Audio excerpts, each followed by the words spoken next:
The day the Keth Empire arrived in the Sol system was the day humanity learned how small they truly were. Their ships came through in waves, hundreds of vessels that made Earth's greatest warships look like toys. The battle lasted exactly 47 minutes.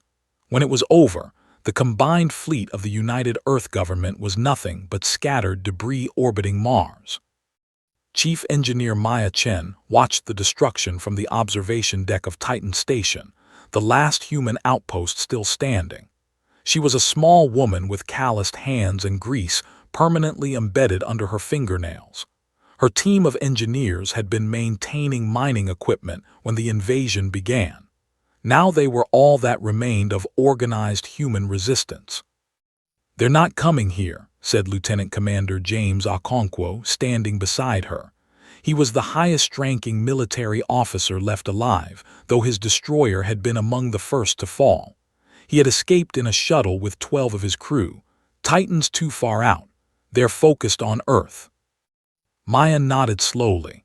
The Keth had ignored their small station, probably because it posed no threat. 147 humans lived on Titan Station. They had mining equipment, basic life support, and enough food for maybe 2 years. What they did not have was weapons, military ships, or any hope of fighting back. "What do we do now?" asked David Park, her second engineer. He was young, barely 25, but he had the sharpest mind for mechanics Maya had ever seen. "We survive," Maya said, "and then we figure out how to make them pay for what they've done." The next few weeks were chaos. Refugees arrived in small groups, survivors who had managed to escape the destruction in whatever craft they could find. Some came in shuttles, others came in cargo haulers or even retrofitted mining vessels. By the end of the first month, Titan Station's population had grown to over 4,000. Most of them were civilians, teachers, doctors, bureaucrats, families with children, but among them were engineers, mechanics, pilots, and a handful of soldiers. Maya organized them all, creating work schedules and assigning tasks. Everyone had to contribute if they wanted to survive. The Keth, meanwhile, had conquered Earth. Their massive ships now orbited the blue planet, and their ground forces had taken control of every major city. Broadcasts from the surface showed humans being put to work in labor camps, their technology being dismantled, their culture being erased. The Keth did not see humanity as a threat. They saw them as resources to be exploited. "We have to do something," Okonkwo said during one of their nightly meetings. "We can't just sit here while our people suffer." "Do something with what?" asked Dr. Sarah Mendez, the station's medical officer. "We have no weapons, no ships capable of combat. The Keth would destroy us before we got within 1,000,000 kilometers of Earth." "Then we build weapons," Maya said quietly. Everyone turned to look at her. "We're engineers. Building things is what we do." "Build weapons from what?" David asked. "We have mining equipment and spare parts. That's not exactly military hardware." Maya stood up and walked to the window. Outside, she could see the debris field that had once been humanity's fleet. Thousands of wrecked ships drifted in the void, their hulls torn open, their systems dead. But they were still there. "The Keth didn't bother cleaning up after themselves," she said. "They left our ships to rot. Every destroyed vessel out there is full of components we can use. Engines, power cores, hull plating, weapon systems. Some of it might even still work." Okonkwo's eyes widened. "You want to salvage the wreckage?" "I want to do more than salvage it. I want to rebuild it. We take every piece of useful material from those wrecks and we build something new, something the Keth won't expect." The room was silent for a long moment. Then David laughed, a sharp, disbelieving sound. "That's insane. Do you have any idea how long that would take? How many resources? We'd need years just to—" "Then we'd better get started," Maya interrupted. "Because I'm not spending the rest of my life hiding on this rock while aliens enslave my people." The salvage operations began 3 days later. Maya organized teams of engineers and pilots, sending them out in mining vessels to collect wreckage. It was dangerous work. The debris field was unstable, full of jagged metal and unexploded ordnance. They lost 2 people in the first week when a chunk of hull plating shifted unexpectedly. But they kept going. Every day more material came back to Titan Station. Twisted metal was straightened. Damaged components were repaired or cannibalized for parts. The station's workshops, designed for maintaining mining equipment, were converted into shipyards. Maya worked 18-hour days, sleeping only when her body refused to continue. She designed new configurations for the salvaged parts, finding ways to make components from different ships work together. Human engineering had always been about adaptation, about making do with whatever was available. Now that skill would be tested like never before. The first ship they completed was barely worthy of the name.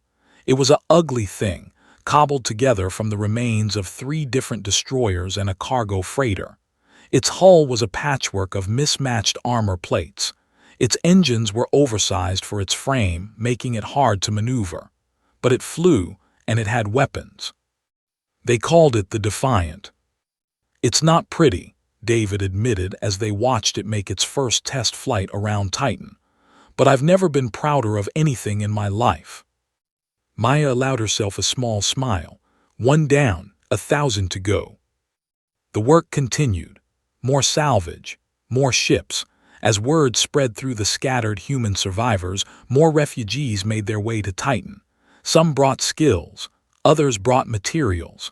A group of asteroid miners arrived with a cargo hold full of rare metals. A team of programmers who had been working on a deep space probe offered their expertise in software systems. Slowly and possibly, a fleet began to take shape. The Keth, meanwhile, paid no attention. Their sensors occasionally swept the outer solar system, but they detected nothing threatening, just a small station and some scattered debris.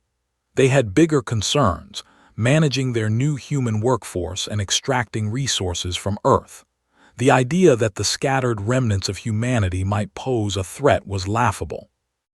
Maya counted on that arrogance.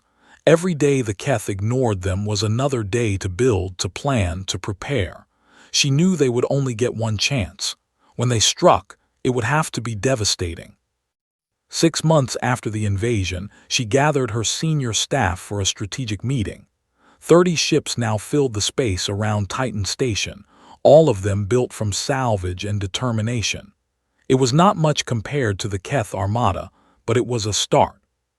"The Keth have a weakness," Okonkwo said, pointing to a holographic display of their fleet formation. "They keep their ships in tight clusters. It's an intimidation tactic, makes them look more powerful. But it also makes them vulnerable to area-effect weapons," Maya added. "If we could get close enough to deploy something big." "We'd need a delivery system," David said. "Something fast enough to penetrate their defenses." Maya nodded. She had been thinking about this problem for weeks. The answer had come to her in a dream, of all things. A memory of her grandfather telling her stories about ancient warriors who had faced impossible odds. "We don't need to penetrate their defenses," she said. "We need to become their defenses. We need to make them think we're not a threat until it's too late." She pulled up a new schematic on the display. It showed a ship unlike anything they had built before. Small, fast, and packed with explosives. A weapon designed not to fight but to sacrifice. "We call it Project Trojan Horse," she said, "and it's going to change everything." The construction of the Trojan ships took another 3 months. They were small craft, barely larger than shuttles, designed to look like civilian transports. Inside, they carried enough explosive material to crack a Keth battleship in half.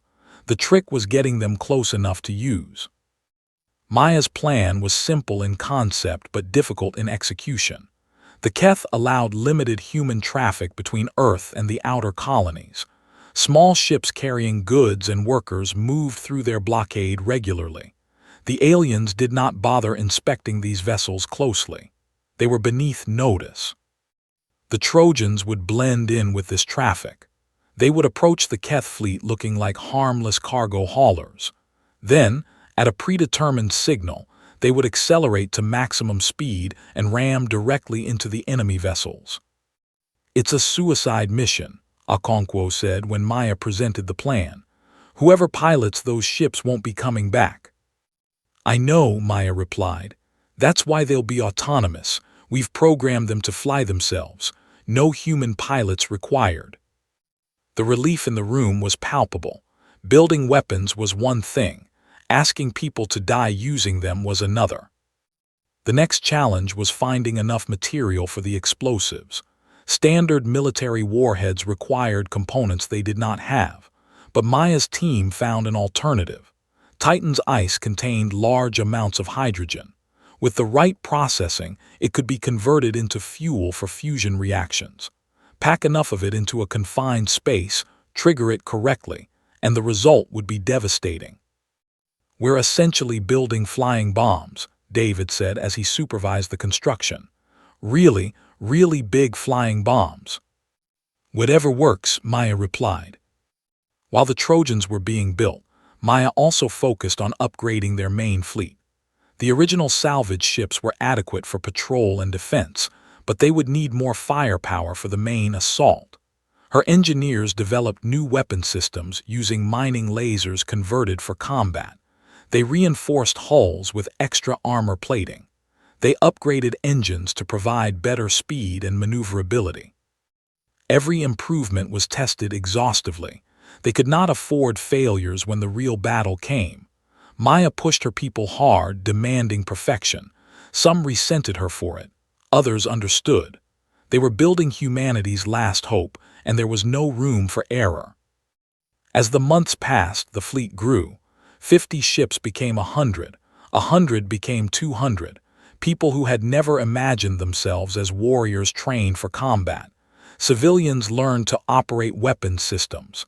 Engineers became soldiers. Maya rarely slept anymore.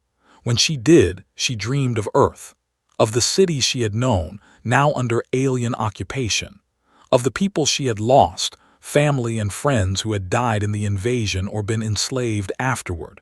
The anger kept her going when exhaustion threatened to stop her. 1 year after the invasion, the fleet numbered 317 ships. Most were small, barely larger than the destroyers they had been salvaged from. But together, they represented something that had never existed before. A human armada built entirely from wreckage and willpower.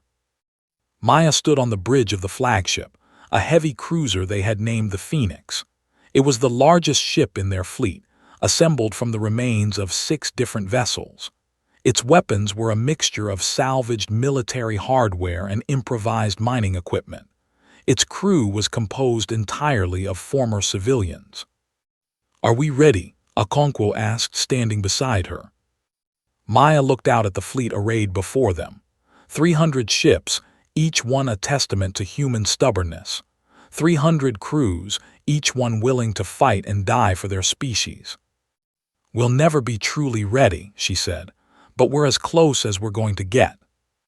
The plan had been refined over months of discussion and argument. The Trojan ships would launch first, disguised as civilian traffic. They would position themselves throughout the Keth fleet, waiting for the signal. When it came, they would detonate simultaneously, crippling as many enemy vessels as possible. Then the main fleet would attack. They would focus on the Keth command ships, trying to disrupt their coordination. The aliens were hierarchical in their thinking. Destroy their leaders and the rest would fall into confusion. It was a desperate gamble. The Keth still outnumbered them 3-1. Their ships were more advanced, their weapons more powerful. But humanity had something the Keth did not. They had nothing left to lose. "Send the signal," Maya ordered. "Operation Reclaim begins now." The first phase went smoothly. 20 Trojan ships departed Titan over the course of a week, each one taking a different route toward Earth. The Keth sensors detected them, of course, but classified them as harmless. Civilian traffic, not worth investigating. Maya watched their progress on her tactical display, each Trojan represented by a small blue dot. They crept closer and closer to the Keth fleet, hiding in plain sight. It was agonizing, waiting while her weapons moved into position, but patience was essential. When the last Trojan reached its designated position, Maya took a deep breath. This was the moment of no return. Once the attack began, there would be no stopping it. They would win or they would die. "All ships," she said into the fleet-wide comm. "This is Chief Engineer Chen. You all know why we're here. You all know what we've lost. Today we take it back. Today we show the Keth what humanity is made of. Today we fight." A chorus of acknowledgments came back from across the fleet. 300 voices, united in purpose. "Trojan ships," Maya continued, "execute." Across the solar system, 20 small vessels suddenly accelerated. Their civilian transponders shut off, replaced by military signatures. Their engines burned at maximum power, driving them toward their targets at impossible speeds. The Keth reacted too slowly. By the time they realized the threat, the Trojans were already among them. The first detonation lit up the void like a new sun, consuming a Keth destroyer in a ball of nuclear fire. Then another, and another. The battle for Earth had begun. The first wave of Trojan detonations caught the Keth completely off guard. 17 of the 20 ships reached their targets and detonated successfully. 3 were shot down, but the damage was already done. 17 Keth warships vanished in balls of nuclear fire, and dozens more were damaged by the shockwaves. Maya watched the destruction on her tactical display and felt a grim satisfaction. They had hurt the enemy. For the first time since the invasion, humanity had struck back. "All ships engage," she ordered. "Focus on the command vessels." The Phoenix led the charge, its patchwork hull gleaming in the light of distant explosions. Around it, 300 human ships accelerated toward the Keth fleet, their improvised weapons systems powering up. They were outnumbered and outgunned, but they had surprise on their side. The Keth commanders reacted with confusion. Their rigid hierarchy worked against them. The destroyed ships had included several senior commanders, and the surviving officers struggled to coordinate their response. Individual vessels began firing at the approaching human fleet, but without unified direction, their shots were scattered and ineffective. "Their formation is breaking up," Okonkwo reported. "They're trying to regroup, but they can't agree on who's in charge." "Good," Maya said. "That's exactly what we wanted. All ships, prioritize any vessel with command signatures. Take out their leadership and keep them confused." The next hour was chaos. Human ships darted through the Keth formation, striking and retreating before the enemy could respond. Mining lasers designed to cut through asteroids proved equally effective against alien hull plating. Missiles salvaged from destroyed warships found new targets in the bellies of Keth battleships. But the aliens were not helpless. As they recovered from their initial shock, their counterattacks became more coordinated. Human ships began to fall, their shields overwhelmed by concentrated fire. The Stalwart, one of their first salvage ships, took a direct hit to its engine core and exploded. The Resilience, a converted mining barge, was torn apart by a Keth destroyer's main weapons. Maya felt each loss like a physical blow. She had helped build those ships. She had known their crews, but she could not afford to mourn. Not yet. Not while the battle still hung in the balance. "Concentrate fire on that dreadnought," she ordered, pointing to a massive Keth vessel that seemed to be coordinating the enemy response. "If we take that out, they'll lose their command structure again." 50 human ships turned their weapons on the target. Mining lasers carved glowing lines across its hull. Missiles impacted against its shields. The dreadnought returned fire, destroying a dozen attackers, but it could not withstand the concentrated assault. Its shields failed, then its hull. When its power core detonated, the explosion destroyed 3 more Keth ships nearby. The aliens' coordination collapsed again. Their ships began to scatter, some trying to flee, others continuing to fight independently. It was the moment Maya had been waiting for. "All ships full assault. Don't let them regroup. The battle that followed would later be called the Miracle at Earth. 300 human ships, built from salvage and held together by determination, routed a fleet of over 500 Keth warships. By the time it was over, more than 300 Keth vessels had been destroyed or disabled. The rest fled to the outer reaches of the solar system. But victory came at a terrible cost. 147 human ships were lost. Over 3,000 people died. Almost a third of their entire fighting force was gone. Maya stood on the bridge of the Phoenix, staring at the debris field that now surrounded Earth. Human wreckage mixed with alien, a grim testament to the price of freedom. "We won," Okonkwo said quietly. He sounded like he could not quite believe it. "We survived," Maya corrected. "This isn't over. The Keth will be back. They'll bring reinforcements. We need to be ready." The liberation of Earth took another week. The Keth ground forces, cut off from orbital support, quickly surrendered. Human soldiers from Maya's fleet descended to the surface and began the process of freeing the labor camps. The images that came back were horrific. Millions had died during the occupation. Millions more were starving, sick, traumatized. But they were alive, and they were free. Maya did not go down to the surface. She could not bring herself to see what the Keth had done to her home. Instead, she threw herself into rebuilding the fleet. The battle had taught her valuable lessons about what worked and what did not. She redesigned their ships to be faster, more maneuverable, better armed. The wreckage from the battle provided new salvage material. Keth technology, now available for study for the first time, offered possibilities they had never imagined. Maya's engineers worked around the clock, analyzing alien systems and finding ways to integrate them with human designs. "Their shields are based on principles we never discovered," David reported after days of analysis. "If we can adapt this technology, we could double the durability of our ships." "Do it," Maya ordered. "We'll need every advantage we can get." The Keth response came faster than expected. 3 weeks after the Battle of Earth, their sensors detected a massive fleet emerging from hyperspace at the edge of the solar system. 2,000 ships, including several enormous vessels that made their previous dreadnoughts look small. "That's their main battle fleet," Okonkwo said, his face pale. "They're not playing around anymore." Maya studied the sensor readings with cold calculation.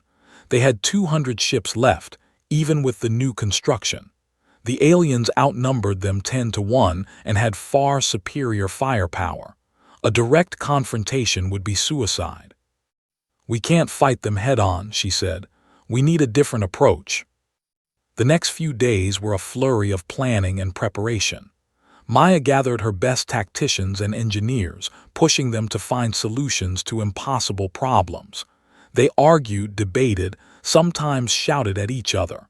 But slowly, a new strategy emerged. "The Keth expect us to defend Earth," Maya explained to her senior staff. "They'll come in overwhelming force, prepared to crush any resistance, so we won't give them resistance. We'll give them something else entirely." The plan was bold, bordering on reckless. Instead of defending Earth, they would abandon it. The entire human fleet would withdraw to the asteroid belt, taking as many civilians as possible. They would use the asteroids as cover, hiding among the rocks and launching guerrilla attacks on the Keth supply lines. "They can't occupy what they can't find," Maya said, "and they can't maintain a fleet without supplies. We hit their cargo ships, destroy their fuel depots, make it impossible for them to operate. Eventually, they'll have to withdraw." "And if they don't," someone asked. "Then we keep fighting until one of us is extinct." The evacuation of Earth was a massive undertaking. Every available ship was pressed into service, ferrying people and supplies to hidden bases in the asteroid belt. Millions of humans were moved in a matter of weeks, the largest migration in history. The Keth arrived to find Earth abandoned. Their massive fleet descended on empty cities and deserted installations. There was nothing to conquer, nothing to occupy. And then the attacks began. Maya led the first raid personally, taking the Phoenix deep into enemy territory to strike at a Keth fuel depot. Her ship emerged from behind an asteroid, fired a devastating volley of missiles, and vanished back into cover before the enemy could respond. The depot exploded, destroying fuel supplies worth months of operations. Similar attacks happened across the solar system. Human ships struck and vanished, never engaging in prolonged battles, always retreating before the Keth could bring their superior firepower to bear. It was frustrating for the aliens, like fighting ghosts. The guerrilla campaign lasted for 8 months. During that time, Maya's engineers continued their work, building new ships, upgrading old ones, integrating Keth technology. Every captured alien component was analyzed and adapted. Every destroyed enemy vessel provided new salvage material. By the end of the campaign, the human fleet had grown to over 500 ships. More importantly, those ships were now far superior to anything they had fielded before. Keth shield technology protected human hulls. Alien weapon systems had been reverse-engineered and improved. Human ingenuity had taken enemy designs and made them better. The final battle of the Keth War, as it would later be known, happened on the first anniversary of the original invasion. Maya led her fleet out of hiding, no longer content to strike and vanish. They were ready for a real fight. The Keth, depleted by months of guerrilla attacks, mustered 1,200 ships for the confrontation. It was still a significant numerical advantage, but no longer overwhelming, and human ships had proven themselves again and again in combat. "All ships," Maya broadcast as the two fleets approached each other. "This is it. Everything we've built, everything we've sacrificed, it all comes down to this moment. We fight for our homes.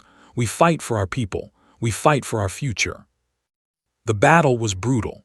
Human and Keth ships traded fire across millions of kilometers, turning space into a hellish storm of energy and debris.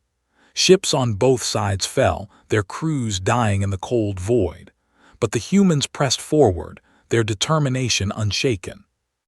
Maya commanded from the center of the formation, the Phoenix taking hit after hit from enemy weapons. Its shields, upgraded with Keth technology, held against attacks that would have destroyed it a year ago. Its weapons, improved and enhanced, tore through alien hulls with devastating efficiency. Hour by hour, the tide turned. Keth ships began to withdraw, their formations crumbling. Human vessels pursued, pressing their advantage. By the time it was over, the alien fleet had lost over 800 ships. The rest fled into hyperspace, their invasion broken. Humanity had won. The years following the victory were a time of rebuilding and expansion. Maya Chen, once a simple mining engineer, found herself at the center of humanity's transformation into a spacefaring civilization. Her salvage techniques and engineering innovations had saved the species. Now they would help it reach for the stars. The first challenge was rebuilding Earth itself. The planet had been devastated by the Keth occupation and the subsequent evacuation. Cities lay empty. Infrastructure had collapsed. Millions of refugees needed to return home, but home was hardly recognizable. Maya established engineering corps throughout the solar system, training new generations in the skills that had won the war. They rebuilt factories and power plants. They restored transportation networks. They created new agricultural systems to feed a starving population. It was slow, difficult work, but humanity was no longer afraid of hard labor. The salvage operations continued as well, but with a new purpose. Instead of gathering material for weapons, they now collected technology for advancement. Keth ships that had been disabled during the war were towed to orbital drydocks and carefully dismantled. Their systems were studied, understood, and improved upon. The aliens had faster-than-light travel, David Park reported during one of their research meetings. He had become Maya's chief scientist, leading a team dedicated to understanding captured technology. Their hyperspace drives operate on principles we never discovered, if we can adapt them for human use. We could reach other star systems, Maya finished. We could spread beyond this one solar system. The implications were staggering. Humanity had always dreamed of reaching the stars, but the distances involved had seemed insurmountable.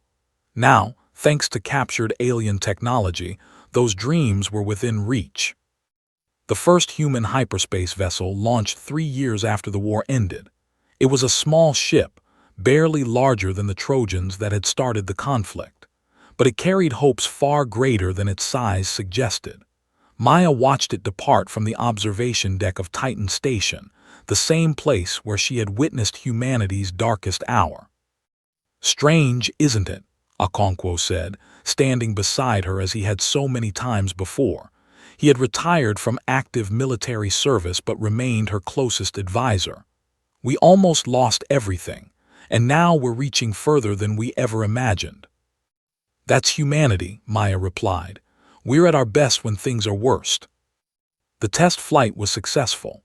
The small ship vanished into hyperspace and reappeared at the edge of the solar system minutes later, covering a distance that would have taken months with conventional drives. More tests followed, gradually increasing range and refining the technology. Within a year, human ships could travel to nearby star systems in a matter of days. The first colony ship departed for Alpha Centauri 5 years after the war.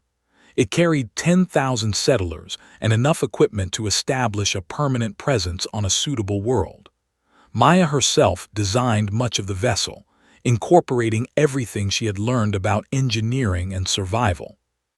"We're calling it New Hope," the colony leader told her before departure. It seemed appropriate. Maya smiled, though she felt the weight of responsibility. Those settlers were trusting their lives to her designs. If anything went wrong, if some system failed in deep space, they would die alone and far from home. But she had done everything possible to ensure their safety. The rest was up to them.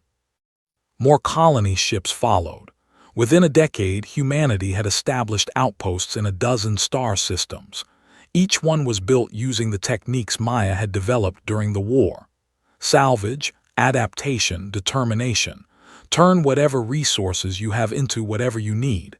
Never give up, never accept defeat. The Keth, meanwhile, had retreated to their home territory several hundred light-years away. They showed no interest in returning to human space. The defeat at Sol had been devastating, not just militarily but culturally. They had believed themselves invincible, and humanity had proven them wrong. But Maya knew better than to assume peace would last forever. The galaxy was vast and old, and humanity was still young. There were other civilizations out there, some friendly, some not. Earth's children needed to be prepared for whatever they might encounter. She established the Engineering Academy on Mars, a training center dedicated to passing on her knowledge. Students came from across human space to learn the art of making something from nothing. They studied salvage techniques and improvised construction. They learned to see potential in debris and possibility in disaster. "The lesson isn't about technology," Maya told each new class. "Technology changes. What doesn't change is attitude.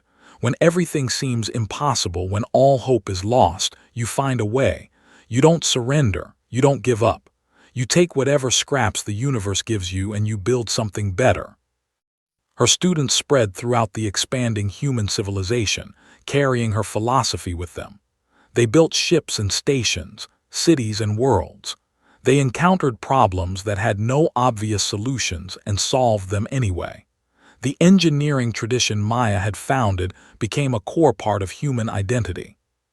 20 years after the war, Maya received word that a Keth diplomatic vessel had entered human space. It came alone and unarmed, broadcasting peaceful intentions. The aliens wanted to talk.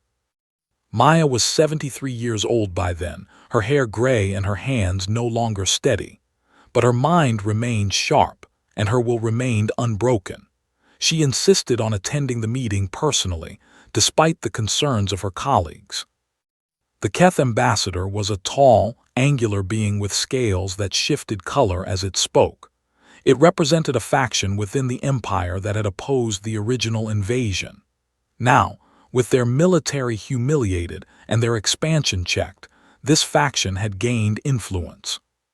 "We underestimated your species," the ambassador said through a translator device. "We saw your primitive technology and assumed you were weak. We did not understand that weakness in one area does not mean weakness in all areas." "You learned that the hard way," Maya replied. "Yes, and now we wish to learn in other ways, peaceful ways. Your engineers accomplished something our scientists cannot explain. They built a fleet from wreckage and defeated a superior force. We want to understand how." Maya considered the request for a long moment. Part of her wanted to refuse. The Keth had killed millions of her people. They had destroyed her home and enslaved her species. Forgiveness did not come easily. But revenge would not bring back the dead. And if there was one thing Maya had learned in her long career, it was that former enemies could become future allies. The galaxy was a dangerous place. Better to have friends than more foes. "I'll tell you how we did it," she said finally. "But first, you need to understand something. Our victory wasn't about technology or tactics. It was about something deeper. It was about refusing to accept the impossible. It was about finding hope when hope seemed lost.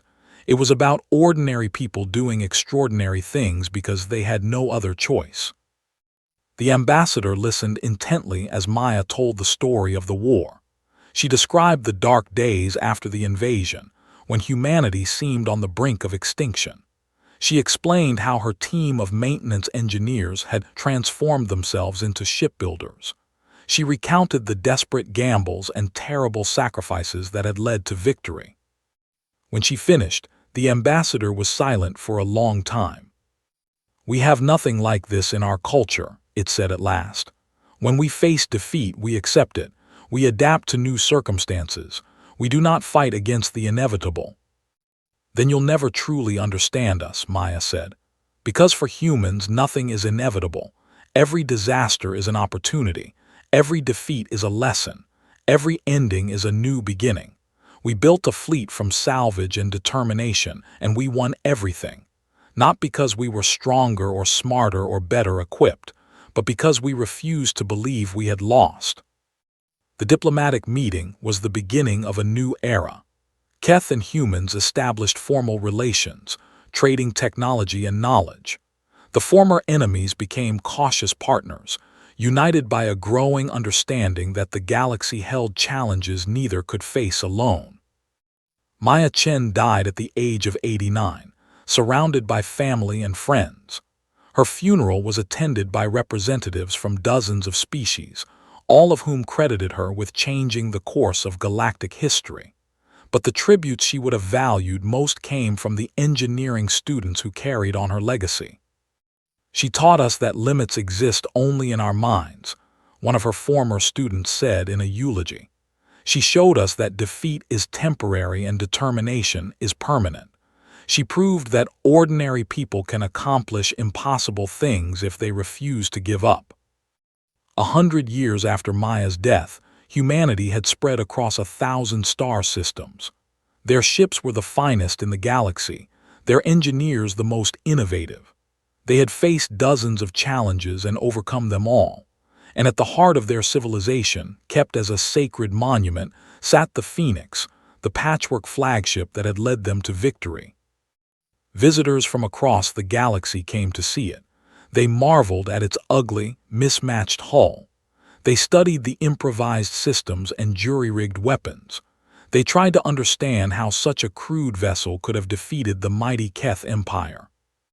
The answer was displayed on a plaque mounted to the ship's bridge, bearing words Maya Chen had spoken at the beginning of humanity's darkest hour. "We're engineers. Building things is what we do." And they had built everything: a fleet from salvage, a civilization from ruins, a future from despair.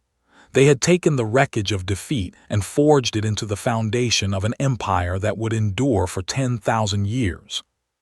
all because a small woman with calloused hands and grease under her fingernails had refused to accept that anything was impossible.